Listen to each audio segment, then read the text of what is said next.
আজ ২৬ ডিসেম্বর ২০২৫ বেলা ১১ ঘটিকায় জাতীয় press club জাতীয় মুসলিম জোট ঘোষণা করে ৬টি দল, তার মধ্যে জাতীয় মুসলিম জোট, বাংলাদেশ মুসলিম লীগ, গণমুক্তি জোট, নাগরিক অধিকার পার্টি, বাংলাদেশ মুসলিম সমাজ, বাংলাদেশ জাস্টিস পার্টি, সার্বভৌমত্ব সুরক্ষা পরিষদ বিএনডিপি। জাতীয় মুসলিম জোট সমন্বয়ক পরিষদ প্রধান সমন্বয়কারী কাজী আবুল খায়ের, মহাসচিব বাংলাদেশ মুসলিম লীগ। মুখপাত্র doctor Shahriar Iftekhar Fuad, chairman. Advocate Rabiul Hossain, মূল ধারণাকারী নাগরিক অধিকার পার্টি। সমন্বয়ক অ্যাডভোকেট জিয়াউর রহমান, আহ্বায়ক Nagorik Odhikar party. Engineer M A Mannan, senior সহসভাপতি নাগরিক অধিকার পার্টি। মোহাম্মদ মাসুদ হোসেন, চেয়ারম্যান মুসলিম সমাজ।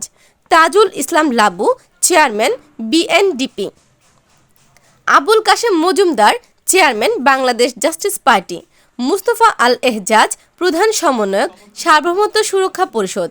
মণিমোহন বিশ্বাস, সহসভাপতি গণমুক্তি জোট। সৈয়দ মোহাম্মদ হান্নান নূর, সদস্য স্থায়ী কমিটি বাংলাদেশ মুসলিম লীগ। এস খান আসাদ, সাংগঠনিক সম্পাদক বাংলাদেশ মুসলিম লীগ। উপস্থিত ছিলেন ঢাকা ৮ আসন সংসদ সদস্য পদপ্রার্থী ইঞ্জিনিয়ার গিয়াসউদ্দিন আহমেদ চৌধুরী। আজাদী পত্রিকা প্রতিষ্ঠার মাধ্যমেই আমাদের এখানে সংবাদপত্র এসেছে, সাংবাদিকতা এসেছে, বিপুল পরিমাণ সংবাদপত্র আজকে বাংলাদেশে, যেটা জাতির অহংকার, যে সাংবাদিকেরা জাতির বিবেক, এই সাংবাদিকতার প্রতীকী। আপনারা জানেন আজাদ পত্রিকার মৌলানা আকরাম খান, মরহুম মৌলানা আকরাম খান হাত ধরে আমাদের সাংবাদিকতা সম্প্রসারিত হয়েছে। এই জাতীয় প্রেস ক্লাব মুসলিম লীগ সরকার শাসন ক্ষমতা থাকা অবস্থায় জায়গা একোয়ার করে এ জায়গা সাংবাদিকদের জন্য স্বাধীন আবাসভূমি, তাদের স্বাধীন জায়গার জন্য এটা মুসলিম লীগ প্রতিষ্ঠিত করেছিল।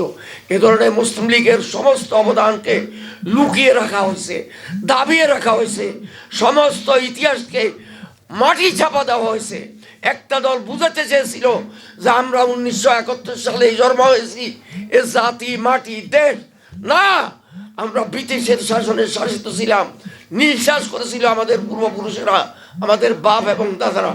সে জায়গা থেকে উত্তরণের জন্য মুসলিম লীগ 41টি বছর ব্রিটিশের বিরুদ্ধে লড়াই করে এই দেশ যদি স্বাধীন আবাসভূমি 1947 সালে অর্জন করতে ব্যর্থ হতো, তাহলে 1971 সাল হতো না।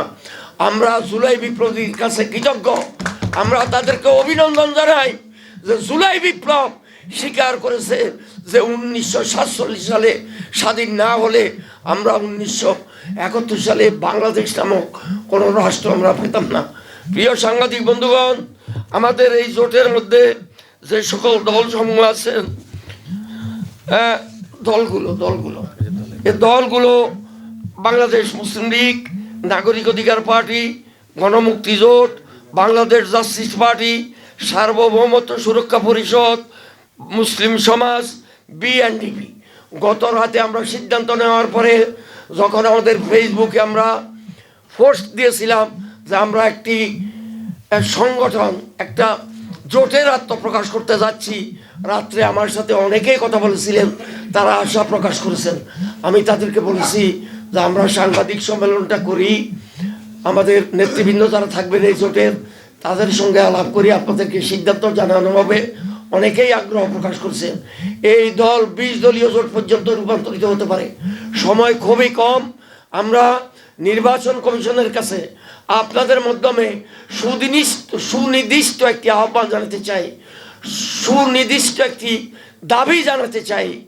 যেহেতু বহুদিন পর গণতন্ত্র উত্তরণের জন্য দেশ এগিয়ে যাচ্ছে, সকল দল এগিয়ে যাচ্ছে, বৃহত্তর দলের ভারপ্রাপ্ত সভাপতি 17 বছর পর গতকালকে দেশে এসেছে। গতকাল ছিল আপনার বড়দিন, বন্ধ ছিল। আজকে শুক্রবার সাপ্তাহিক ছুটি, আগামীকাল সাপ্তাহিক ছুটি। একটি নির্বাচন করার জন্য বিভিন্ন আপনার কাগজপত্র সংগ্রহ করা, আপনার এর জন্য অনেক জায়গা থেকে রাষ্ট্রীয়ভাবে সনদ নেওয়ার প্রয়োজন হবে নির্বাচনে আসার জন্য। আমরা নির্বাচনের তারিখ ঠিক রেখে নমিনেশন পেপার দাখিলের জন্য 2 থেকে 3টি দিন বৃদ্ধি করার জন্য আমরা জোটের পক্ষ থেকে নির্বাচন কমিশনের কাছে প্রথম দাবি জানাচ্ছি, অনুরোধ করছি, মেহরবানি করে নির্বাচন কমিশন বিবেচনা করবে যে 3 দিন রাষ্ট্রীয় বন্ধ, সব মিলে 3টি দিন নমিনেশন পেপার দাখিল করার জন্য একটি মানে পুনর্বিন্যাস করতে পারে, এই তারিখটিকে 3 দিন বর্ধিত করতে পারে, তাতে কোনো অসুবিধা হবে বলে আমি মনে করি না। এটা নির্বাচন কমিশনের কাছে আমাদের দাবি।